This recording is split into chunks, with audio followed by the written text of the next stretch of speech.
അസ്സലാമു അലൈക്കും വറഹ്മത്തുള്ളാഹി. നബി സല്ലല്ലാഹു അലൈഹി വസല്ലം ഒരാളുടെ കഥ പറയുകയാണ്. മരുഭൂമിയിൽ വെച്ച് അയാളുടെ ഭക്ഷണവും വെള്ളവുമുള്ള ഭാണ്ഡവുമായി ഒട്ടകം വഴിതെറ്റിപ്പോകുന്നു. അന്വേഷിച്ച് നിരാശനായി തളർന്ന അയാൾ ഒരു മരച്ചുവട്ടിൽ അവശനായി ഇരിക്കുന്നു. അങ്ങനെ അയാൾ ഉറങ്ങിപ്പോകുന്നു. ഉണർന്നു നോക്കുമ്പോൾ തൻ്റെ മുമ്പിലത് ആ ഒട്ടകം വന്ന് നിൽക്കുന്നു. അതിൻ്റെ കയർ കയ്യിലെടുത്ത് സന്തോഷത്താൽ അയാൾ ഇങ്ങനെ പറഞ്ഞുപോയി: പടച്ചവനെ, നീ എൻ്റെ അടിമ, ഞാൻ നിൻ്റെ രക്ഷിതാവ്. സന്തോഷം കൊണ്ട് തെറ്റിച്ചതാണല്ലോ അയാൾ പറഞ്ഞിരിക്കുന്നത്. ആ അവസരത്തിൽ തന്നെ ആ മനുഷ്യനുണ്ടാകുന്ന സന്തോഷത്തേക്കാൾ അധികമാണ് തൻ്റെ ദാസൻ തന്നിലേക്ക് തൗബ ചെയ്തു മടങ്ങുമ്പോൾ അള്ളാഹുവിനുണ്ടാകുന്നത്. തൗബയുടെ പ്രാധാന്യം വ്യക്തമാക്കി തരുന്ന ഒരു നബിവചനമാണിത്. ഇന്ന് ലോക ജനത ഒന്നടങ്കം വലിയ വേവലാതിയും മംഗലാപ്പിലും ജീവിക്കുന്ന സമയത്ത് ഏറ്റവും നന്നായി അള്ളാഹുവിനോട് അടുക്കാൻ കഴിയുന്നത് തൗബയിലൂടെയാണ്, പശ്ചാത്തപിച്ചു മടങ്ങുന്നതിലൂടെയാണ്. ചെയ്ത തെറ്റുകൾക്ക് അറിഞ്ഞുകൊണ്ടോ അറിയാതെയോ രാവിൻ്റെയോ പകലിൻ്റെയോ മറവിൽ ചെയ്തു പോകുന്ന എല്ലാവിധ തെറ്റുകൾക്കും അള്ളാഹുവിനോട് പശ്ചാത്തപിച്ചു കൊണ്ടേയിരിക്കുന്നത് ഒരു മനുഷ്യൻ്റെ എല്ലാ ആവലാതികളും തീർന്നു പോകുന്നതിന് കാരണമാകുന്നുവെന്ന് പ്രവാചകൻ സല്ലല്ലാഹു അലൈഹി വസല്ലം നമ്മളെ പഠിപ്പിക്കുന്നുണ്ട്.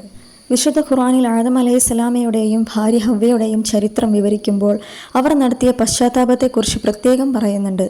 ആ പശ്ചാത്താപത്തിൻ്റെ വാക്കുകൾ ഖുർആനിൽ ഉദ്ധരിക്കുന്നത് ഇങ്ങനെയാണ്: ഞങ്ങളുടെ നാഥ, ഞങ്ങൾ ഞങ്ങളോട് തന്നെ അക്രമം ചെയ്തിരിക്കുന്നു.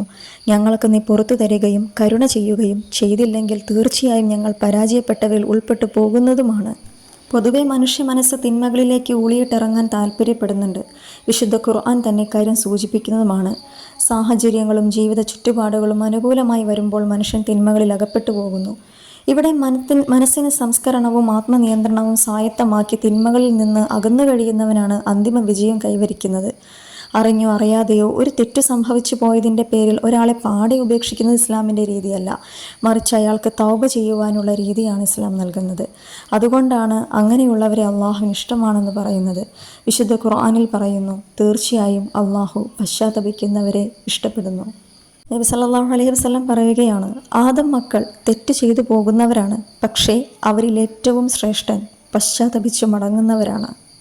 നമുക്ക് ഈ ഭൂമിയിൽ നഷ്ടപ്പെട്ടു പോയതെന്തോ തിരിച്ചു കിട്ടുമ്പോഴുള്ള സന്തോഷം, അല്ലെങ്കിൽ അതിൻ്റെ ഇരട്ടി സന്തോഷമാണ് അല്ലാഹു സുബ്ഹാനഹു വ തആലയ്ക്ക് തൻ്റെ അടിമ തെറ്റുകളിൽ നിന്നും മടങ്ങി തൗബ ചെയ്ത് സത്യമാർഗത്തിലേക്ക് തിരിച്ചെത്തുമ്പോഴുണ്ടാകുന്നത്. അപ്പോൾ നമുക്ക് തൗബ ചെയ്യുന്നവരുടെ കൂട്ടത്തിൽ ഉൾപ്പെടുത്തണമേ എന്ന് എപ്പോഴും പ്രാർത്ഥിക്കാം.